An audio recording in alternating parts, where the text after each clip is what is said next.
Hello friends, ഞാനിന്ന് മോര് കറിയാണ് ഉണ്ടാക്കാൻ പോകുന്നത്. അതിന് വേണ്ടി 3-4 പച്ചമുളക്, 2-3 വെളുത്തുള്ളി, 2-3 ചെറിയ ഉള്ളി, കറിവേപ്പില, 1 ടീസ്പൂൺ ജീരകം, 1 ടീസ്പൂൺ ഉലുവാപ്പൊടി, 1 ടീസ്പൂൺ മഞ്ഞൾപ്പൊടി, പിന്നീട് അരമുറി തേങ്ങ, ആവശ്യത്തിന് വെള്ളം കൂടി ഒഴിച്ച് നല്ലതുപോലെ ഒന്ന് കുഴമ്പ് രൂപത്തിൽ അരച്ചെടുക്കുന്നുണ്ട്.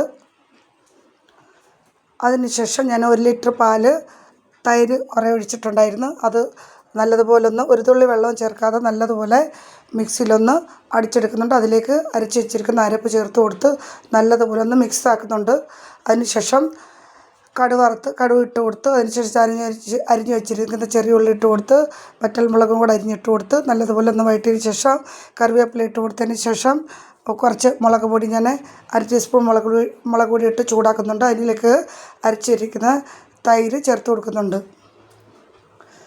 എന്നിട്ട് ആവശ്യത്തിന് ഉപ്പും കൂടി ചേർത്ത് നല്ലതുപോലെ ചെറിയ രീതിയിൽ ചൂടാക്കി എടുക്കാവൂ.